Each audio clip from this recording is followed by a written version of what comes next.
All right, now today let's begin one fresh new module, that is feedback cycles. And in this lecture, we'll be learning about notifications. Imagine a teacher sending quick reminders to students whenever homework is graded or a deadline changes.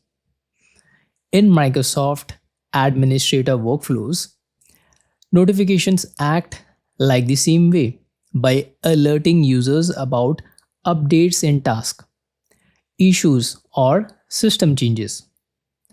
These can be delivered through Azure DevOps, GitHub, or Microsoft Teams, ensuring everyone stays informed in real time. This keeps feedback cycles fast, transparent, and helps teams respond quickly to changes. Let's meet in our next lecture.